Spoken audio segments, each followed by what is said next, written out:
Kelly. Welcome back to my channel. Happy New Year's Eve. I haven't taken my tree down yet, but it's coming down today. So I'm going to film a couple videos in front of it because it's so beautiful. Today I'm going to be sharing with you my top 5 disappointing reads and my top 5 worst reads of 2019. So I want to go with the disappointing first because these weren't the worst, but they still had some, what you call it? They still had some depth, and I was interested in them still, but they just did not meet my expectations. I loved the storyline or the plot, but they just didn't do anything for me. So, the first one I'm going to be talking about is You by Caroline Kepnes. I read this for the Buzzword Readathon, You, and I didn't get the hype. I didn't understand the hype of Joe. People said he was a creep, and he was. I didn't get the that it felt like he was actually talking to you, the reader, maybe once or twice, and it wasn't that scary. I didn't get the hype. So that's the first on this list. The second one on this list is Gone by Michael Grant. I read this for the 24 and 48 readathon back in January. I think last year I read Under the Dome by Stephen King, and when I read this, this was a watered down YA version of Under the Dome. It's about these kids who get caught under this dome. The adults appear, and anyone aged 15 and over disappear. And so the kids under the age of 15, they get these superpowers, and then there's like a gang that tries to take over, and then the school, it's crazy. So it just reminded me of a watered down version Stephen King Under the Dome. But I have the second one, and I'm going to read it, and if I don't like that one, then I'm not going to continue with the series, even though the new covers for this series I love them. I don't like these covers. I don't like people on my covers. Number 3 is one that I thought I was going to love. I've had it on my TBR for the past 2 years, my spring TBR, because the cover has flowers and butterflies all over it. And I love this author's second book, The Sun Is Also a Star. And so I was very excited to read this one, and I liked most of it, but then the ending was so awful. It's just, I don't get why people like this, and it's basically Boy in the Bubble. Boy in the Bubble and the Hulu series The Act. Put those two together and you get Everything by Nicola Yoon. I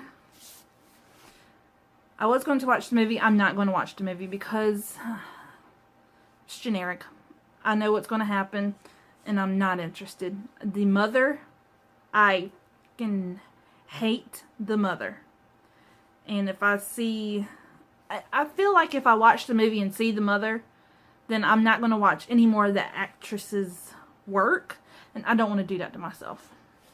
The fourth book on this list is Final Draft by Riley Redgate.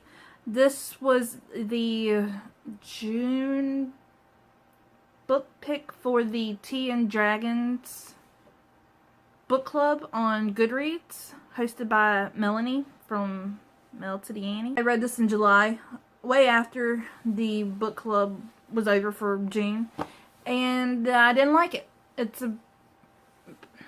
about this girl. It's about her life, and then she wants to be a writer, and she is writing a story, and it's also it's intertwined with the girl's life. So, girl's life and her story meshed together, and it felt like the author was fighting, and then eventually gave up and just decided to go with the rest of the girl's life because the story wasn't making any sense in the book. It's a book within a book, and I did not like it whatsoever. It was confusing. It does have some rep, which I enjoyed, which is why it's not on my worst book.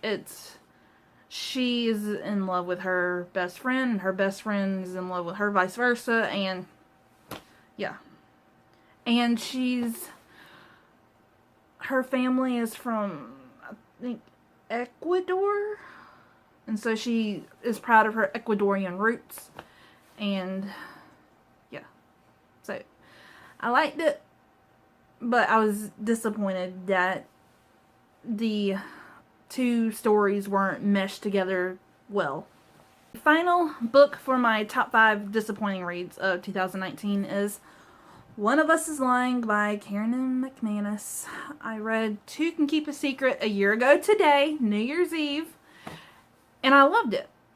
And then I buddy read One of Us is Lying with my friend JT here on BookTube, and we did not like it whatsoever. It was all these kids are in a detention, and then one of them dies. And then the suspects are all these kids who are in detention with him, and so they need to figure out who killed him. And it was good. It was a good concept, but the character building was just awful and cringe. The main character, her name is Adelaide, or Adeline, something like that. My kid's name. She goes from this girl who's all obsessed with her boyfriend and upset that her boyfriend is not giving her attention, to this badass ninja investigator who is trying to figure out who killed this guy, and this guy was like head of the gossip app around their school. He was basically a mean girl with a burn book. No.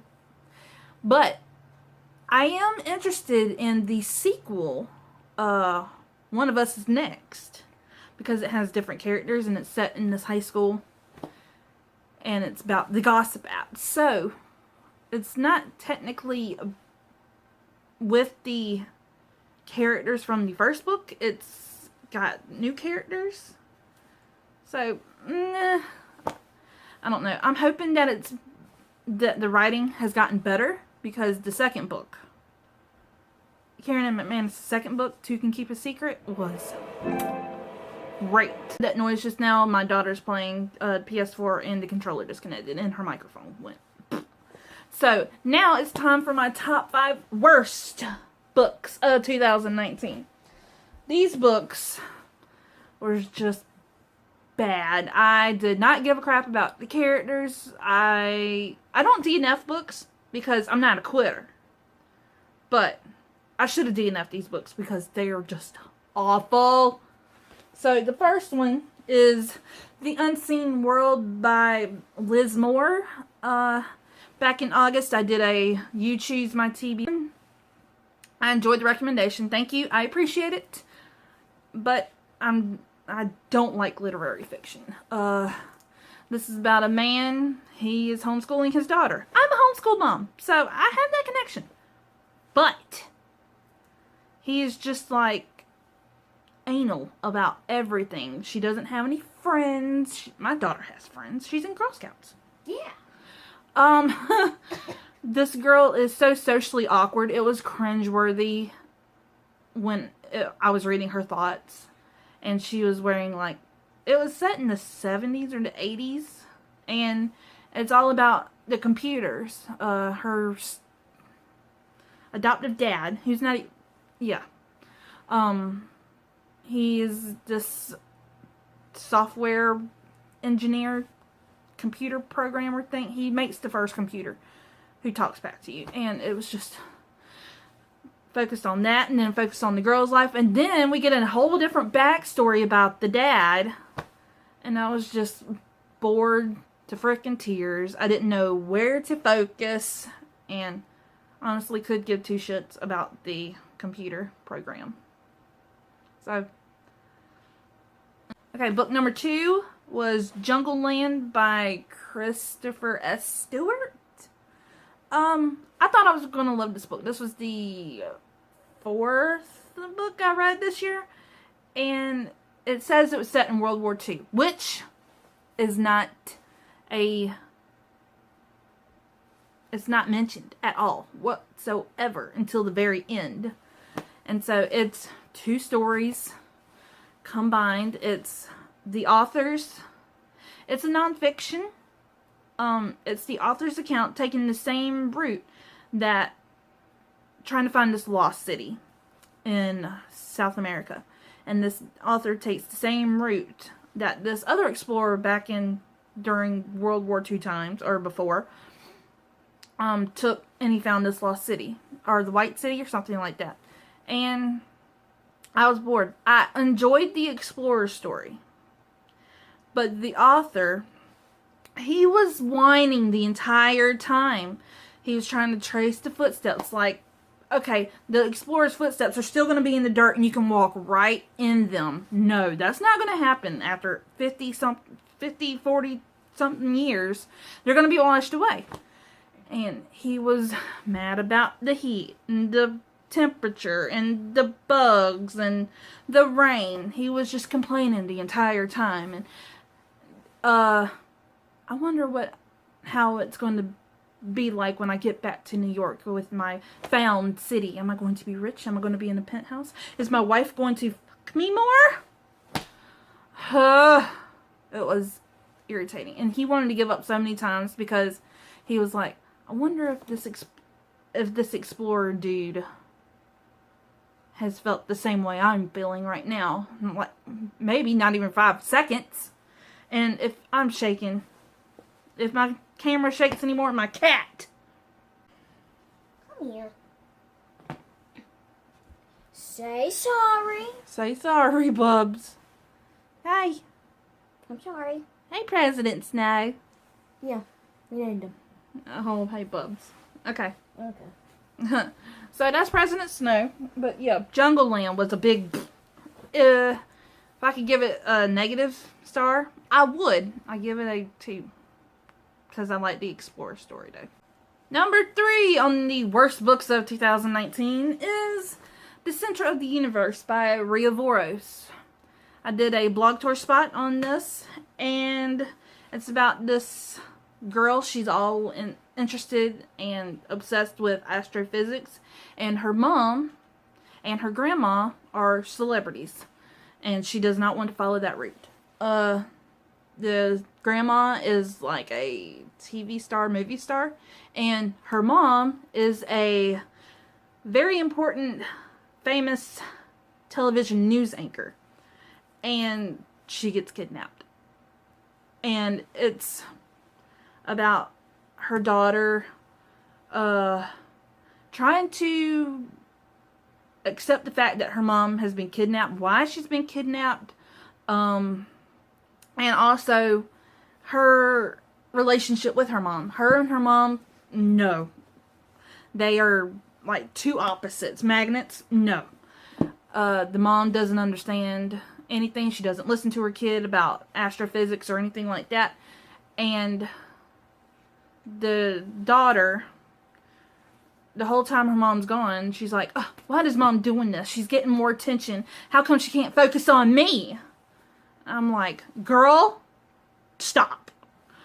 And so it was just bad. The relationship dynamic I was not a fan of. The mom, relationship with her mom, it reminded me so much of mine with my mom. Growing up, me and my mom did not get along. We butted heads every single day, pretty much every 5 seconds. Me and my mom was not. We're so freaking similar, and you can't have 2 similar people in the same house because that don't work. What if your mother just vanished?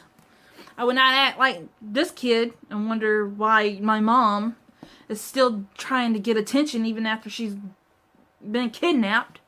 Why do you need to do this? Why do you need to ruin my life? Ugh. And 4. This video is putting me in a bad mood. I'm already in a bad mood, and this is just making me freaking irritated. But book number 4, Pretty in Punxsutawney by Laurie Bull Crompton. This is about a girl. She moves to this new town, a smaller town from where she lived, and her mom, are you seeing a theme here with the moms? Her mom loves antiques, and she is obsessed with 80s movies. And so the mom thinks all the problems can be solved with watching an 80s movie. Girl goes to this new school, Punxsutawney High, and the night before school starts, she's watching Pretty in Pink with her mom. And she's talking about Molly Ringwald and the dress with the red hair. And so when she wakes up the next morning, she's in a pink polka dot dress. And she goes to school like that. And she doesn't have a very first good day. So it loops back. Second day, she's replaying the first day. And she can't break the cycle. So she starts, it's basically Groundhog Day, where he relives the same day over and over again. And so during this time, she's trying to figure out how she can break the cycle. She is learning cheerleader stands. She is getting a tattoo that magically disappears overnight. And she is just obsessed with this one guy, and you cannot stand it. It's basically reading the same thing over and over and over and over and over and over and over again. And I was over it. Bored to death? By page 100. I was not having a good time. This was not a good time. The cover is fucking beautiful. The pink and the teal. I love this color. But this book sucks. And book number 5, the 5th worst book of 2019, is The Bling Ring by Nancy Jo Sales. This is nonfiction, and this was not what I was expecting at all. I expected a very play-by-play, why they did it, how they did it, and instead I got Lindsay Lohan this, Paris Hilton that, Adrena Patridge this,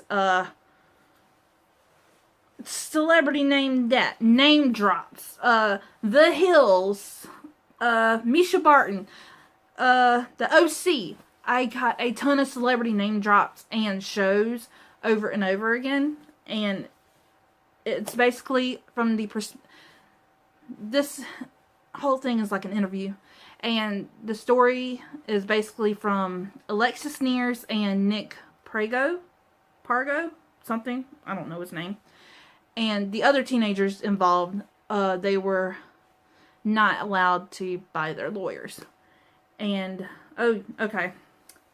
Paris Hilton, Lindsay Lohan, Orlando Bloom, Rachel Bilson robbed. More than $3 million stolen in clothing, jewelry, shoes, and handbags reported missing. Who was behind one of the most brazen string of crimes in recent Hollywood history? Okay,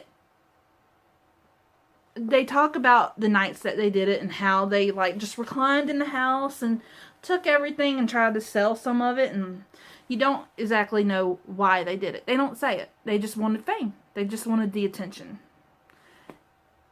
And these kids, they had good lives. They had rich parents, except for a couple of them. And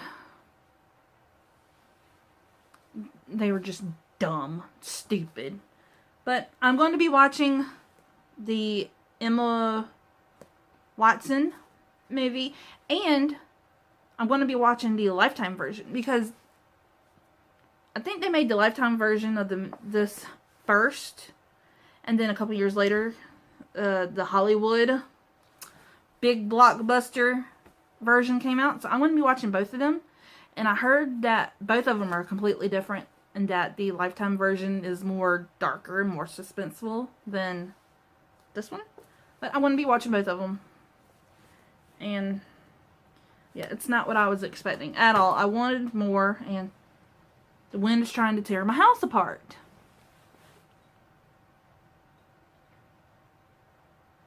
But, yeah, did not enjoy this.